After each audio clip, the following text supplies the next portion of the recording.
السلام علیکم ورحمۃ اللہ وبرکاتہ۔ امید کرتا ہوں کہ ناظرین کرام آپ خیریت سے ہوں گے۔ میں محمد طیب قاسمی اور آپ دیکھ رہے ہیں طیب Qasmi official YouTube channel.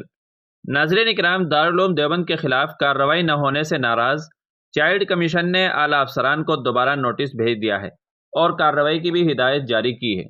Deoband غزوہ ہند کے متعلق دارالعلوم دیوبند کی جانب سے دیے گئے ایک پرانے فتوے کو لے کر NCPCR کے چیئرمین نے منشا کے مطابق رپورٹ نہ ملنے اور دارالعلوم دیوبند کے خلاف کسی طرح کی کارروائی نہ کیے جانے پر ناراضگی ظاہر کرتے ہوئے ضلع مجسٹریٹ اور SSP کو 11 مارچ تک رپورٹ کے ساتھ دہلی طلب کیا ہے۔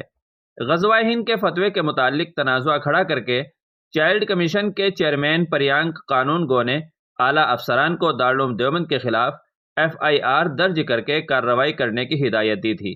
اس سلسلے میں مقامی انتظامیہ نے DM اور SSP سہارنپور کو رپورٹ بھیج کر دارالعلوم دیوبند کی جانب سے دیے گئے تحریری جواب سے اطمینان کا اظہار کیا تھا، جس میں کہا گیا تھا کہ یہ فتویٰ پرانا ہے اور حال کا اس سے کوئی تعلق نہیں ہے۔ افسران نے اپنی رپورٹ میں واضح کیا تھا کہ دارالعلوم دیوبند کے خلاف معاملہ درج کرنے کا کوئی جواز نہیں بنتا ہے۔ اب اس رپورٹ سے چائلڈ کمیشن کے چیئرمین نے ناراضگی ظاہر کی ہے، کیونکہ یہ رپورٹ ان کی منشا کے مطابق نہیں تھی۔ اپنی تقریروں اور میڈیا گفتگو میں مدارس کے خلاف مسلسل غلط بیانی کر کے لوگوں میں نفرت اور غلط فہمیوں کو فروغ دینے کے لیے کوشاں چائلڈ کمیشن کے چیئرمین نے اب ایک مرتبہ پھر DM اور SSP سہارنپور کو نوٹس بھیج کر دوبارہ جانچ رپورٹ تیار کرنے اور سابقہ نوٹس کے تحت کارروائی کرنے کی ہدایت دیتے ہوئے 11 مارچ تک دہلی طلب کر کے جواب مانگا ہے۔ انہوں نے مزید کہا کہ ہم نے UP حکومت کو دارالعلوم دیوبند کے خلاف کارروائی کرنے کا نوٹس دیا تھا، مگر حکومت نے کہا کہ یہ فتویٰ 2008 میں جاری کیا گیا تھا۔ اس سلسلے میں ہم نے کلکٹر اور SP سہارنپور کو دہلی بلا کر رپورٹ دینے کو کہا ہے اور وضاحت بھی طلب کی ہے۔ انہوں نے دارالعلوم دیوبند اور جمعیت علماء ہند کے خلاف غیر ملکی فنڈنگ کا بھی الزام عائد کیا ہے، اور NCPCR نے دارالعلوم دیوبند کے فتویٰ غزوہ ہند سے متعلق پولیس و انتظامیہ کی طرف سے دی گئی رپورٹ پر اعتراض کیا ہے۔ رپورٹ بھیجنے کے بعد کمیشن نے دوبارہ ضلعی انتظامیہ کو پرانے احکامات کی تعمیل کے لیے احکامات جاری کر دیے ہیں، جس کی رپورٹ 11 مارچ تک دی جائے۔ دراصل 15 سال قبل کسی نے دارالعلوم دیوبند کی ویب سائٹ پر غزوہ ہند کے بارے میں معلومات مانگی تھی۔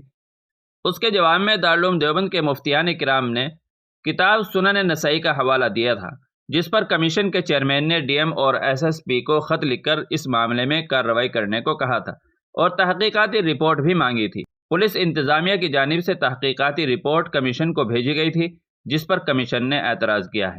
DM ڈاکٹر دنیش چندر نے کہا کہ کمیشن کی جانب سے مکتوب موصول ہوا ہے، اس معاملے میں دوبارہ رپورٹ طلب کی گئی ہے، تحقیقات کے بعد جلد رپورٹ بھیجی جائے گی۔ SSP ڈاکٹر وپن تاڑا نے کہا کہ کمیشن کا لیٹر موصول ہوا ہے، جو بھی ہدایات دی گئی ہیں ان پر عمل کیا جائے گا۔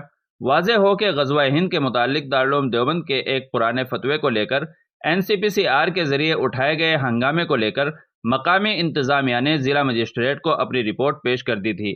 چائلڈ کمیشن نے DM سہارنپور کو نوٹس بھیج کر دارالعلوم دیوبند کی ویب سائٹ پر مبینہ قابل اعتراض مواد کی دریافت کے بعد دارالعلوم دیوبند کے خلاف مقدمہ قائم کر کے قانونی کارروائی کرنے کی بات کہی تھی۔ ناظرین کرام، اس سلسلے میں 3 روز پہلے سہارنپور کے SSP نے تصدیق کرتے ہوئے کہا تھا کہ رپورٹ سہارنپور کے ضلع مجسٹریٹ ڈاکٹر دنیش چندر کو پیش کر دی گئی ہے۔ ان کا مزید کہنا تھا کہ دارالعلوم دیوبند کے خلاف مقدمہ درج کرنے کی کوئی بنیاد نہیں ملی ہے، اس لیے کوئی FIR درج نہیں کی گئی ہے۔ تو ناظرین کرام، اس رپورٹ کے بارے میں آپ کی کیا رائے ہے؟ کمنٹ کر کے ہمیں ضرور بتائیں، اور چینل پر پہلی بار آئے ہوں تو ہمارے چینل کو سبسکرائب بھی کر دیجیے۔